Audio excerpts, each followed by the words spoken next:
Olá, muito boa noite para você. Rio Paranaíba continua subindo e passa dos 10 metros do nível normal em Patos de Minas. Enchente deixa 28 famílias desalojadas e 9 desabrigadas. Na edição desta quinta-feira você vai ver também. Multinacional apresenta levantamento com ações sociais realizadas em Patos de Minas. Exclusão dos esportes eletrônicos de incentivos governamentais gera polêmica. A redução nos números de casos ativos e internações por Covid em Patos de Minas. Família de idoso que espera mais de 40 dias por cirurgia faz apelo. Conab reduz previsão de safras de milho e soja no país devido à má distribuição de chuvas. Depois de mais de 2 anos de espera por mudança em rede pela CEMIG, proprietários de fazenda podem ter solução até abril. Moradores do bairro Santa Terezinha reclamam de multa da prefeitura por causa de intervenções para escoar água. Familiares de jovem diagnosticada com leucemia promovem ações para custear tratamentos. Estas e outras notícias agora no NTV News.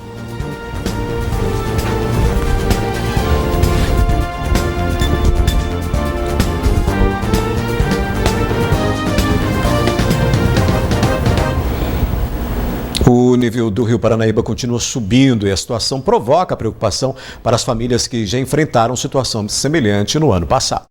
Com o rio transbordando em vários pontos da cidade, essa família que veio de São João da Serra Negra resolveu registrar o momento. A dona Maura conta que essa é a primeira vez que ela vê o rio tão cheio assim. Fiquei deslumbrada, maravilhada com as coisas que eu vi, porque pela primeira vez eu vi tanta água num rio tão pequeno. Na medida em que o rio vai subindo, a preocupação de vários moradores que estão nas zonas de alerta aumenta. A dona Rosa, que está morando há pouco tempo no endereço que fica na rua Juvencio Cirino, no bairro São José Operário, conta que ficou assustada com a cheia do rio, que até tomou o passo das vacas, que ficaram amontoadas debaixo de uma árvore. A natureza, ela nos surpreende, né? Só tem medo de chegar na casa da senhora? Sim, eu tenho, né? Nós todos aqui temos, né? Porque nós todos somos trabalhadores, né? Lutamos pela vida, né? A dona Geralda, de 77 anos, já perdeu as contas de quantas vezes o rio invadiu a casa dela, matou as plantas e destruiu o quintal. E foi em 82 que ela pegou essa casinha aí, foi lá no meio da parede da casinha. Então, minha sogra morava aí, uma outra mulher morava aí também. Foi preciso nós levar tudo para a exposição. Ficou cheinho d'água. Agora, dessa vez, graças a Deus, ela veio só até ali, ó, para lá desse pezinho de jabuticaba. Essa outra moradora lembra dos tempos de infância, na época em que o rio invadiu a casa dela. Em todas as vezes, ela recebeu ajuda da prefeitura. Eu fui ali para o pré-aeroporto. Foi na escola? Fiquei na escola ali. A maioria das famílias afirmam não ter condições de desapropriar as áreas. Se tivessem, já teriam saído do local. Aqui, esse rio, aqui já é o lugar dele, né? Então o povo já mora aqui perto dele, aqui embaixo, é porque eles não têm condições de comprar uma casa, eles não têm condições de pagar um aluguel, então por isso que mora perto do rio. Mas aqui já é o lugar dele, né? Que é mesmo ali embaixo, ó, né? Já é o lugar do rio. Então, nós temos que ficar aqui, né? Porque se fosse assim, tivesse casa, ninguém estava aqui não, né? Eu fico com medo, né? Mas aqui, como se disse, eu sou a última para correr, né? Tem que ser meu marido, né? Para correr, a gente não tem para onde a gente ir. Eu tenho uma irmã que mora aqui, mas lá não cabe a gente com as coisas. Então, Deus não vai deixar ela subir mais do que tá também, não. Porque tem que ir desvaziando para lá. Pois é, o repórter Caio Machado esteve no final da tarde desta quinta-feira no local da medição do nível do Rio Paranaíba, que continua subindo. Após as enchentes ocorridas no ano passado, o Corpo de Bombeiros instalou 2 réguas de medição para facilitar a averiguação do nível da água aqui no Rio Paranaíba. Essa primeira vai até os 13 metros de altura, e aquela que nós temos ao fundo vai até 11 metros, e neste momento a medição é de 10 metros e quase 12 centímetros acima da média considerada normal. O rio já está quase atingindo a ponte do arco. Nesse ano, até o momento, 109 pessoas estão em situação de desalojamento ou estão desabrigadas. São 87 pessoas desalojadas e outras 22 desabrigadas. A vantagem é que esse ano a Prefeitura, com com a ajuda da Defesa Civil e de empresas e voluntários de toda a cidade, já estão conseguindo mobilizar essas pessoas antes que elas sejam atingidas pelas águas e percam mobília. Como vocês podem ver aqui na ponte do arco que passa sobre o Rio Paranaíba, as pessoas estão aproveitando a ocasião para verificar o nível da água, né? Impressiona a quantidade de água, então o pessoal começa a observar. Muitas pessoas param o carro ou a motocicleta aqui perto e começam a observar como vai subindo a água aqui do Rio Paranaíba. Vale salientar que desde o último sábado, com o fluxo intenso das chuvas, o nível da água aqui no Rio Paranaíba já subiu 5 metros. Só hoje foram 16 centímetros e a previsão do tempo é para mais chuvas nos próximos dias. Então as famílias que vivem nas regiões de risco já devem se mobilizar para deixar o local e ocupar esses abrigos que estão sendo disponibilizados pela Defesa Civil e pela Prefeitura. Um homem de 22 anos foi preso nesta quinta-feira pela Polícia Civil em Patos de Minas por perseguir sua ex-companheira e descumprir ordem de medida protetiva. A vítima, que já vinha fazendo queixas das ameaças feitas pelo ex, comunicou que ele estava novamente hoje nas proximidades de sua residência dentro de um veículo. Após a denúncia, o homem foi localizado e preso em flagrante. Segundo a polícia, ele já foi indiciado por violência doméstica e está sendo investigado em inquérito que apura crime de lesão corporal cometido contra a ex-companheira e a sua filha de apenas 3 meses de idade, ocorrido no último dia 4 de janeiro. A gente mostra agora o drama de uma família que se mudou para Patos de Minas em busca de uma vida melhor, mas vem encontrando dificuldades para se manter. Foi ganhando apenas R$ 25 por dia para sustentar uma casa com 6 pessoas que a Rosângela viu que era hora de dar adeus ao estado do Pernambuco.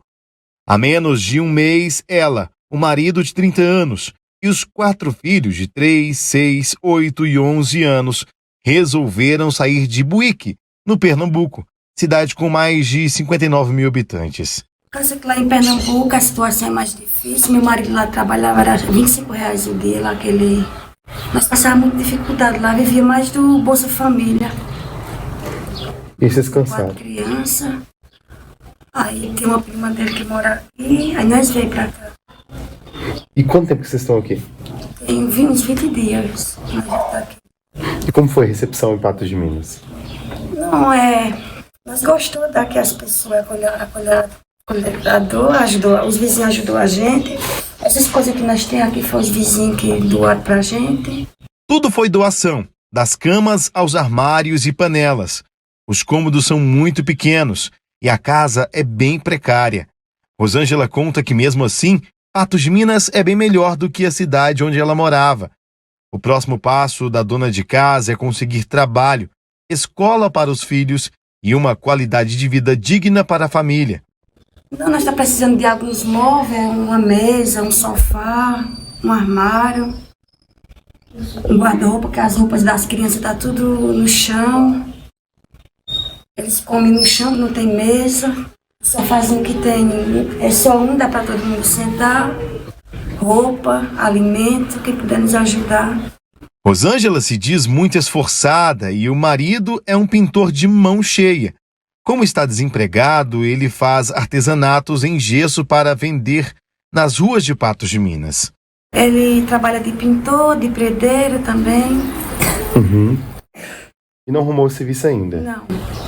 Tem uma proposta de emprego de predeiro, só que ele foi olhar já o serviço, por causa dessa chuva parou. Uhum. Está esperando estiar para começar de novo. Agora que as aulas vão começar, elas também devem ficar na escola, é uma oportunidade de emprego para você também, né? Colocar eles nas escolas, ainda não matriculei, então vou matricular eles.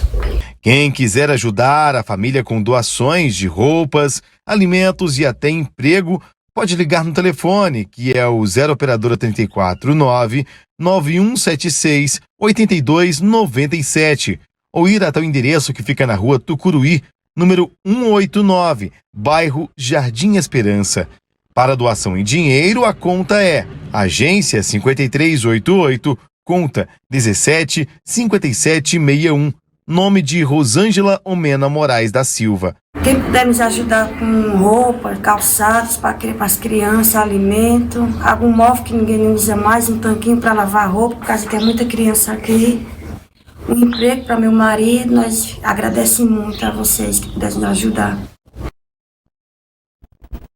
Depois do intervalo, a exclusão dos esportes eletrônicos e incentivos governamentais gera polêmica. E multinacional apresenta balanço com ações sociais realizadas em Patos de Minas.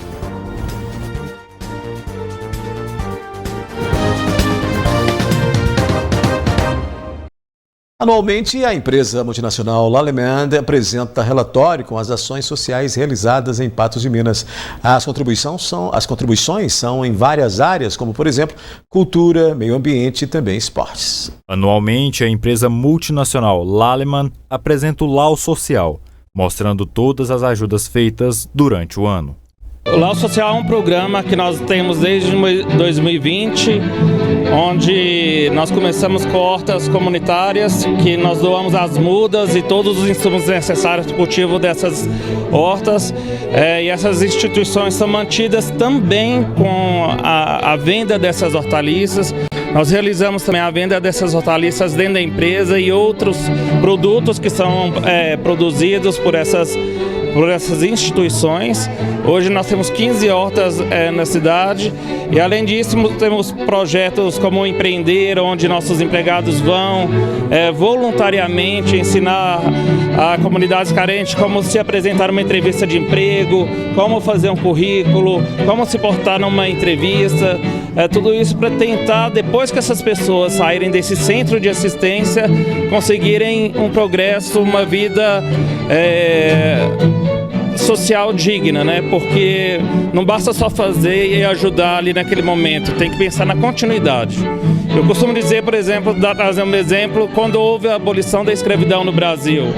A escravidão acabou e o que foram feitos daqueles escravos que vieram da África, sem família, sem nada, depois perderam o emprego, perderam tudo, não tinha um programa de abolição da escravatura, né? Simplesmente foram jogados na rua e daí a origem de várias mazelas e preconceitos que a gente vive e vê até hoje. Por meio da campanha Safra do Bem, a empresa fez 6 doações para instituições que foram escolhidas pelos compradores. A Safra do Bem foi uma campanha comercial que nós lançamos, que os clientes que compravam um ticket médio de R$20 mil concorreriam a um prêmio, que esse prêmio era uma doação em dinheiro por uma instituição filantrópica da cidade, daquele agricultor, que fosse indicada por ele. Aí nós fomos com nossa equipe para cada uma dessas instituições que foram beneficiadas, que foram 6, fazer essa doação em dinheiro, e estamos seguindo agora as melhorias que são feitas junto com a agricultor e a revenda parceira da região. Com o apoio de outras empresas parceiras, a Lallemand ajudou algumas instituições e projetos sociais de Patos de Minas, como o Projeto João e Maria, Escolinha Tia Edna, Amparo Maternal Eurípides Novelino, APAI, Associação dos Autistas Esperança Azul, Orquestra Filarmônica e Balaio de Arte e Cultura, Colégio e Lar de Idosos Eurípides Barçanufo, Associação de Proteção e Apoio aos Condenados, Casa das Meninas, Comunidade Terapêutica Valor de uma Alma, Comunidade Terapêutica Nova Jerusalém, Posto de Assistência Chico Xavier, Comunidade Terapêutica Casa da Serenidade, Casa da Sopa Tia Eusápia, Praça Céu, Escola Estadual Padre Almir Neves de Medeiros, hortas comunitárias nos bairros Jardim Esperança, Monjolo, Aquários e Várzea. Fiz um convite porque quando eu falo isso como empresário agora, quando a gente faz o bem social, a gente promove um orgulho interno dentro da empresa, que eu tenho certeza e garanto para todos os empresários, que os nossos empregados têm muito orgulho de fazer parte da empresa por conta também do bem social. Isso retorna através de mais lucratividade para a empresa, o que gera um círculo virtuoso, podendo a gente fazer cada vez mais pela sociedade. É interessante que quando a gente investe no social, a gente está investindo em pessoas, né? E essas pessoas são quem? São os empregados que acabam sendo voluntários, acabam contribuindo, participando. Isso melhora o relacionamento interno, porque as pessoas ficam mais unidas, sabem um pouco mais da história um do outro. E também, né, a respeito do sentimento de orgulho, do senso de pertencimento junto à empresa, porque trabalha numa empresa que sabe que ela está fazendo mais pelo outro, não apenas visando ali uma questão de lucratividade, mas em retorno retorno para com a sociedade. Então isso aí tem o seu valor e a gente serve aí de exemplo para outras empresas que não fazem, mas que podem estar fazendo ações sociais para poder engajar seus empregados, para poder contribuir cada vez mais com a sociedade. A nova ministra dos Esportes, Ana Moser, declarou que os esportes eletrônicos ficarão de fora dos incentivos do governo para atletas brasileiros. Ela considera que não se trata de reais atividades esportivas como os esportes que exigem preparação física. A notícia preocupa aqueles que têm levado o nome do Brasil a competições internacionais. Aí treinou muito para ser um pro player. Depois de vencer um reality show para jogadores online, passou por equipes de esportes no Santos, no Flamengo e no Cruzeiro. Mas para ter bons rendimentos, precisou ter disciplina. O ideal era assistir campeonato para você tentar aprender o que está acontecendo lá fora e adaptar no seu jogo. Então eu assistia bastante campeonato para aprender e jogava de manhã. Aí depois tinha uma pausa para almoço. Depois do almoço era a hora do treino. Daí é um negócio chamado scrim que a gente chama. E, basicamente você treina time contra time para melhorar e chegar no campeonato você jogar melhor, né? A discussão se os esportes eletrônicos podem ser considerados atividades esportivas sempre esteve presente nas redes sociais, assim como para o xadrez e o pôquer, considerados esportes da mente. Academicamente, existe hoje um entendimento que é resultado de muitas pesquisas, sobretudo de natureza históricas, mostrando que a definição do que é ou do que não é esporte, ela varia historicamente. Então, só para dar um exemplo que contrasta muito vivamente com isso que a gente está discutindo agora, que vai ao encontro dessa discussão, diz respeito à maneira como várias práticas eram classificadas dentro do campo esportivo no final do século XIX. Alguns dos esportes mais populares dessa época são coisas que hoje nós não entendemos como sendo esporte, como, por exemplo, corrida de pombo, briga de galo, briga de urso. O Brasil tem posição de destaque nos chamados pro players, aqueles que jogam profissionalmente em games como League of Legends e Counter-Strike. Além disso, streamers como Gaules hoje são tratados como celebridades. E atletas do meio esportivo como Ronaldo Fenômeno e Neymar também são adeptos do jogo online. Um dos argumentos favoráveis é que o entrosamento, o trabalho em equipe e a coesão do grupo são fundamentais para bons resultados. Por exemplo, eu era atirador. Atirador você é como se fosse um atacante, você tem que pegar toda a vantagem para você e tentar carregar seu time depois. Então, atirador e suporte tem que estar em sinergia, que daí o suporte é o cara que fica na sua lane junto com você para tentar criar as coisas para te dar vantagem ou te proteger. Determinadas equipes esportivas, por exemplo, investem muito nesse grau de coesão entre as equipes, inclusive fora das partidas, para que essa coesão extra videogame possa se refletir em performances melhor do ponto de vista do jogo dentro das plataformas eletrônicas, né? No entanto, a fala da nova ministra pode ser compreendida como uma mudança de paradigma na política de fomento esportivo no Brasil. Os esportes organizaram grandes eventos. Só em 2022, as equipes brasileiras faturaram mais de 52 milhões de reais em mais de 4 mil torneios em todo o mundo, o que torna o Brasil, neste momento, a quarta maior potência do esporte eletrônico em todo o mundo. Quanto mais próspero é a cadeia produtiva da qual aquela modalidade faz parte, mais autônoma e independente de auxílios governamentais a modalidade, os atletas, os técnicos e toda, a cadeia produtiva que faz parte daquela engrenagem poderia ter. Daqui a pouco, o Conab reduz previsão das safras de milho e soja no país devido à má distribuição de chuvas. E depois de mais de 2 anos de espera por mudanças em rede pela CEMIG, proprietários de fazenda podem ter solução até o mês de abril. A Conab diminuiu as estimativas de safras de soja e milho no Brasil em levantamento divulgado nesta quinta-feira. A redução é devido à irregularidade de distribuição de chuva no país. Mesmo com a redução, a produção será maior que nas safras anteriores. Em dezembro, a Companhia Nacional de Abastecimento Conab estimava a produção de soja para a safra 2022-2023 em 153 milhões e meio de toneladas. Em janeiro, reduziu para 152 milhões e 700 mil toneladas. Mesmo com a diminuição, seria quase 22% maior que a safra anterior. No caso da safra de milho, houve redução de 800 mil toneladas entre o levantamento de dezembro e janeiro feito pela Conab. A estimativa da safra total de milho agora é de 125 milhões e 6 mil toneladas. Se os números se confirmarem, mesmo com a diminuição, a produção será recorde, aumento de 10,5% na comparação com a safra anterior. A redução na produção de milho e soja se devem às irregularidades e má distribuição de chuvas no país. A gente mostrou aqui a situação dos proprietários de uma fazenda que 2 anos e 3 meses depois de decidirem instalar energia fotovoltaica ainda não tiveram acesso ao sistema. No entanto, a CEMIG disse ao jornalismo da NTV que a conclusão dos serviços deve ocorrer até abril deste ano.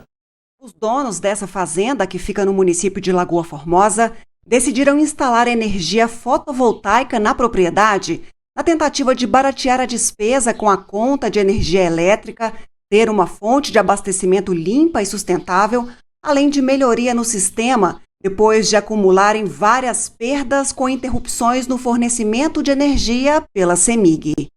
Energia que é muito ruim, que até o pessoal que vem olhar os motores, essas coisas, diz que é porque é monofásica, né? Aí ela oscila muito, que se fosse a trifásica, a gente ia ter menos problema. Ano passado mesmo, os motores do tanque queimou os dois. Ficou na média de 18 mil, tem laudo tudo técnico, né, que trocou, mas nem assim a CEMIG responsabiliza nada. Em 2020, investiram mais de R$300 mil no sistema de energia fotovoltaica. Parte do valor foi pago à CEMIG para mudar a rede para trifásica e o restante para a empresa responsável pelos equipamentos. A empresa esteve aqui, explicou como que funcionava, né? E disse que era rápido. Foi o total do financiamento de 320 e tirou 68 mil para a CEMIG, o restante foi das placas. E em outubro, 1º de outubro, a gente já começou a pagar o financiamento de 2020 e está até hoje. Mais de 2 anos depois e a dona Lucimar ainda não tem o funcionamento da energia fotovoltaica.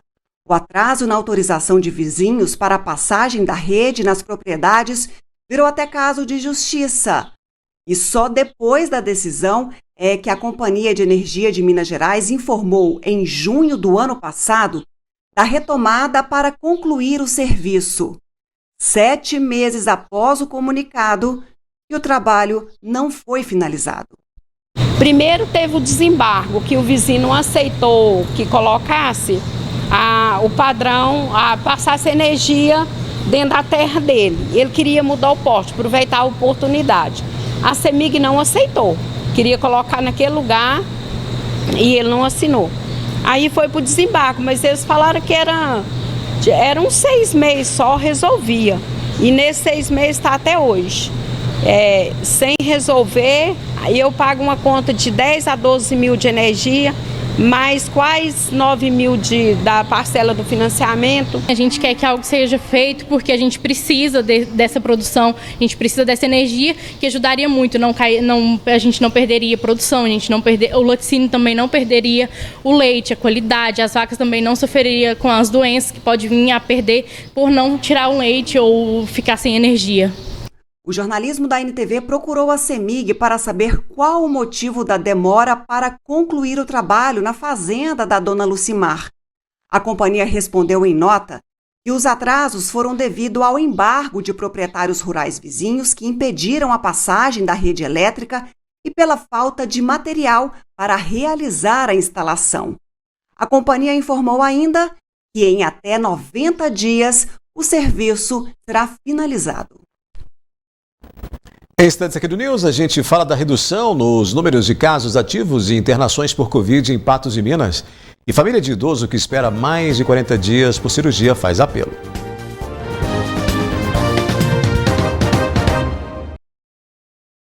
Justiça informou nesta quarta-feira a detenção de 1.418 pessoas por participarem de atos contra o Congresso Nacional em Brasília no último domingo.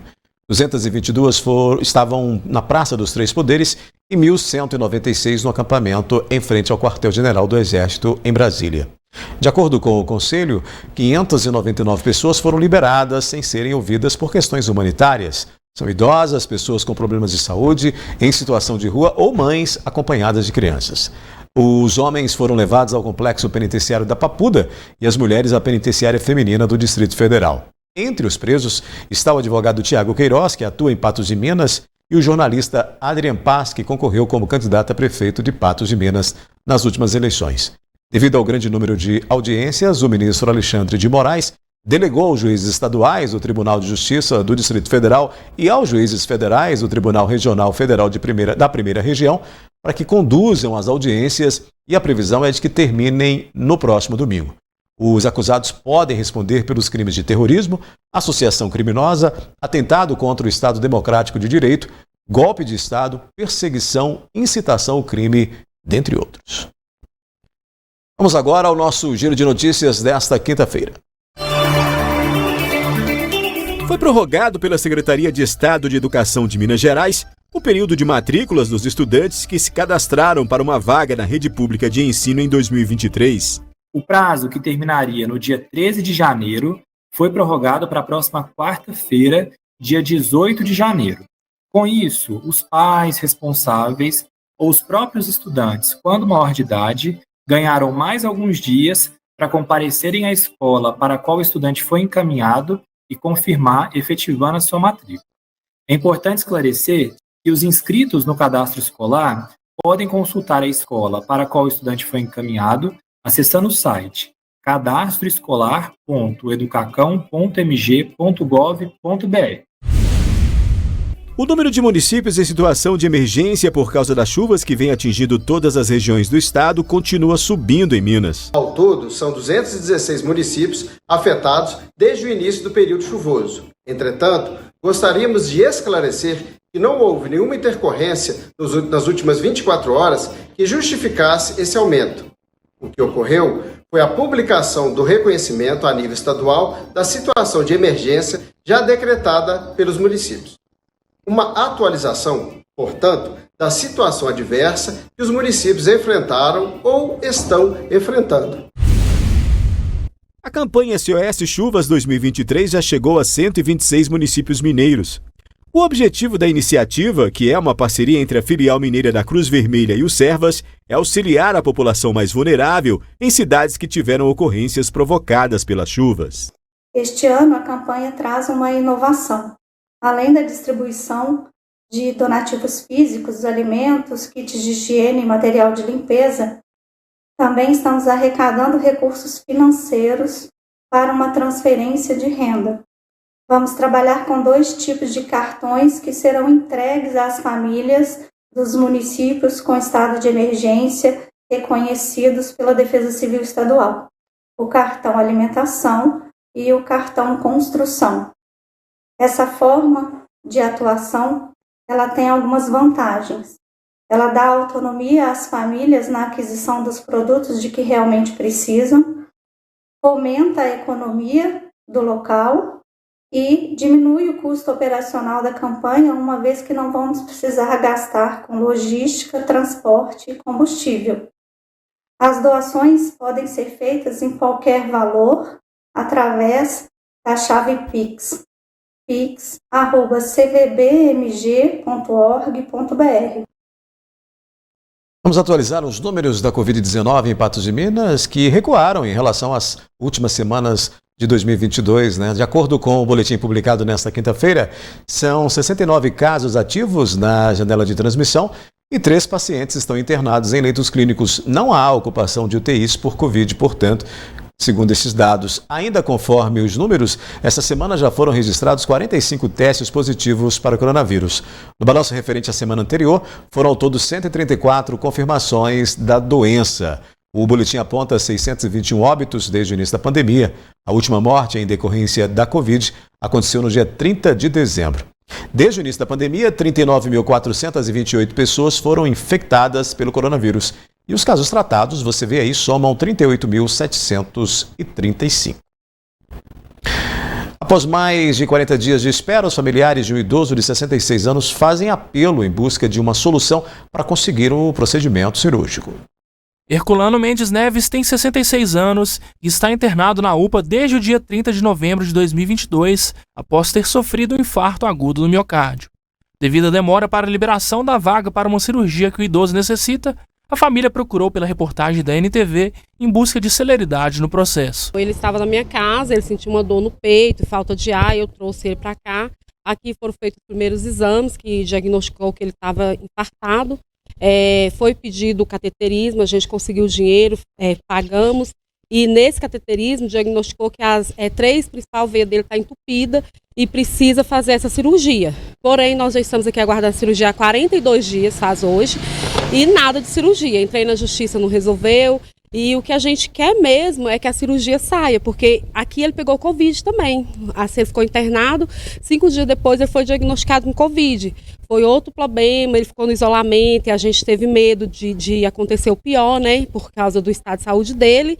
E agora ele está bem. É o momento certo de fazer a cirurgia, porém a cirurgia não sai. Na rede privada, a cirurgia cardiovascular que Herculano necessita custa cerca de R$90 mil, dinheiro que a família do idoso não dispõe. O procedimento é realizado gratuitamente pelo SUS em Belo Horizonte ou em São Sebastião do Paraíso. Com a demora para a liberação da vaga, Juliana chegou a entrar na justiça, porém não obteve êxito. O resultado é que o juiz negou, alegando que a fila do SUS é extensa e que tem que aguardar mesmo. Porém, eu já estou com 3 laudos médicos que reafirma que meu pai corre risco de vir a óbito a qualquer momento. Ela teve ontem lá, o juiz ainda riu da cara dela, ainda falando que aqui na cidade o prefeito Falcão só faz as coisas, os vereadores, só na época de política. Porque assim, porque a prefeitura, se a UPA não pode resolver, a prefeitura pode resolver. Mas para isso resolver, é só o juiz pegar e assinar. Mas o juiz foi e ficou rindo assim, falou, não, mas eu não posso assinar, porque é um valor de 100 mil, já pensou, se todo mundo vir cá com um valor de 100 mil para pagar, o prefeito não autoriza. Eu tô achando que ele é até amigo do prefeito, porque por isso que ele não quer autorizar, ele ficou até rindo da cara dela. Indignado, Adailton Neves, que também é filho de Herculano, alega que o idoso tem sofrido descaso das autoridades e cobra por providências, pois teme pelo pior. Da forma que ele está aqui, ele está com 3 veias entupidas. A qualquer momento ele pode morrer aqui dentro, entendeu? Então é muito difícil a situação dele que ele está. Olha, a seguir, familiares de jovem diagnosticada com leucemia promove ação para custear o tratamento. E moradores do bairro Santa Terezinha reclamam de multa por causa de intervenções no escoamento de água. Mostrou agora há pouco o drama dos familiares, né, que estão fazendo um apelo aí para o idoso que está internado à espera, mais de 40 dias, à espera de um procedimento cirúrgico. E nós entramos em contato com a FEMIG, que mantém o hospital regional, né, para saber se teria aí qual a resposta para esse idoso. A Fundação Hospitalar do Estado de Minas Gerais informou que cumpre o estabelecido na pactuação dos serviços para garantir a assistência hospitalar de complexidade terciária à população da macro-região noroeste, composta por 33 municípios. O texto diz ainda que o SUS Fácil, que distribui a demanda entre as unidades da macro-região, e que esse fluxo de atendimento é previsto pelas diretrizes do SUS, que estabelecem os conceitos de gestão plena municipal e que organizam a assistência pública para a população dentro dos parâmetros de prioridade e capacidade da rede hospitalar. Ou seja, a família fica aí nesse impasse, nesse dilema dessa demora para o atendimento desse idoso, porque uma burocracia entre SUS Fácil, Prefeitura, Estado, né, Fundação Hospitalar, né, e essa dificuldade que as pessoas têm para conseguir o atendimento público na rede pública de saúde, como é o caso dessa família. A gente vai continuar acompanhando esse caso, trazendo aqui as atualizações, né, dessa busca desses familiares por atendimento médico para esse idoso que, eu repito, está há mais de 40 dias internado esperando por um procedimento médico. Olha, moradores do bairro Santa Terezinha foram notificados pela Prefeitura por arrancarem rampas que dão acesso aos veículos com uma multa em caso de descumprimento.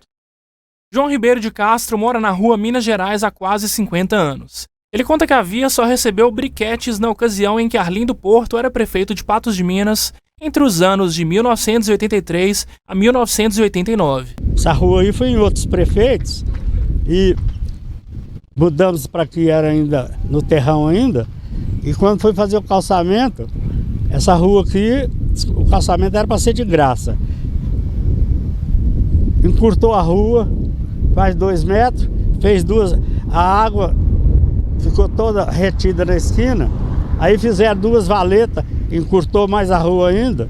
E a gente teve que fazer essa canalização para poder entrar a garagem, meu carro na garagem, e eu tenho a oficina aqui do lado para os carros entrar dentro do barracão. Assim como outros vizinhos, ele relata que construiu as rampas de acesso para automóveis e, por conta do acúmulo de água na esquina com a rua Amapá, também as canalizou. Entretanto, eles foram notificados pela prefeitura que devem remover as rampas. Nós vai afundar aqui, daí a água vai entrar lá para dentro, porque vem um mundo, nós rebaixa ali, né? E a situação não vai ficar fácil, não. Para a aposentada Rosa Alves Dias, a prefeitura deveria auxiliá-los na remoção das rampas e não apenas notificá-los repentinamente. Eles que tem que explicar isso aqui, eles não vêm cá explicar. Que jeito que é para fazer, eu acho errado, né? Que eles tinham que ter vindo aqui e explicado cada um de nós aqui, né? Como que era para fazer. Agora não vem, só manda isso aqui. Na notificação enviada por correio aos moradores, fica estipulado o valor de R$ 507 de multa caso as rampas não sejam removidas no prazo de 5 dias. Além disso, eles também receberam um trecho da Lei nº 379 de 2012, que determina que não é permitido utilizar a rua para facilitar o acesso a garagens, e sim apenas o rebaixamento da calçada. Como é que nós vamos fazer o rebaixamento com as valetas dessa aqui, com essa fundura aí? O carro vai agarrar a traseira a hora que subir lá, ó, né? Então é necessário que a prefeitura manda um engenheiro aqui, uma pessoa responsável, para resolver essa causa nossa aqui. João Ribeiro mediu a canaleta com uma trena e constatou que a profundidade é de quase 30 centímetros. Ele alega que mesmo rebaixando a calçada, a mudança poderia danificar a parte inferior dos carros. Entretanto, os moradores não se recusam a remover as rampas, mas esperam o auxílio da prefeitura para sanar a situação. Que a prefeitura tomou providência ou de fazer uma galeria aqui, ó, porque já trouxe vereador aqui outrora, anotaram e nada fizeram. Então é o seguinte, nós concordamos em arrancar aí, mas primeiro a prefeitura tem que vir aqui e dar início à mudança que tem que fazer aqui, para a gente poder arrancar as entradas lá, tanto da minha casa como do meu barracão. Arrancar, nós arrancamos. Isso aí não é de menos. Mas a gente pede providência para eles virem aqui resolver baixar essa rua e fazer alguma coisa. Ou aumentar ela aqui do jeito que era, né? Tira esse esgoto, né? Porque o certo aqui era arrancar esse pedaço aqui e tirar esses esgotos e voltar ela no alinhamento daquela lá, né? Faltou informação, né? Faltou uma conversa. Faltou uma notificação. É uma notificação, ainda não é uma multa, pode virar uma multa, mas se for multar todo mundo na cidade que fez isso, tem muitos casos iguais ou semelhantes, bem parecidos, né? Essa é uma prática comum nas cidades do interior e que falta aí, como eu disse, informação para o morador que muitas vezes quer resolver ali uma situação, né? Acaba colocando ali um acesso, uma canalização ali que é ilegal pela lei, mas que ele não tem essa informação de que poderia ou não fazer isso. Se for multar, todo mundo da cidade que fez esse tipo de intervenção vai realmente criar uma confusão muito grande, porque tem muitos casos como esse. Certamente você que está me assistindo já deve ter visto, tem na sua casa ou próximo da sua casa uma situação como essa. Olha, a gente muda de assunto porque agora a gente vai mostrar o apelo de uma família para custear a estadia de uma jovem diagnosticada com leucemia e que precisa pagar por esse tratamento em Barretos. Com apenas 11 anos de idade, Ana Luísa da Silva Pereira foi diagnosticada com leucemia aguda. Tem mais ou menos uns 15 dias, né, que ela passou mal aqui comigo e nós pensando que era anemia, eu pedi a minha menina para levar no médico e levou. Aí fez os exames dela, né, e fez um exame mais profundo e descobriu que era leucemia no sangue, aguda. Em estado grave, a jovem conseguiu ser transferida para o Hospital do Câncer em Barretos por meio da vaga zero. A avó conta que não sabe por quanto tempo o tratamento de Ana poderá se prolongar, mas a estimativa é de até 2 anos. O SAMU esteve aqui, olhou ela, medicou ela, né, e mandou levar para a UPA, e levou para a UPA. Aí da UPA a médica pediu para levar no postinho. Aí através desse exame foi descobrindo. Ana Luísa está em Barretos desde o dia 30 de dezembro e, para prosseguir, precisa de ajuda para custear as despesas, como itens de higiene pessoal e contas diversas. O tratamento dela, enquanto ela estiver dentro do hospital, ela tem tudo lá, né? Mas aí depois que ela vir embora para casa, aí vai ser um pouco mais difícil, né?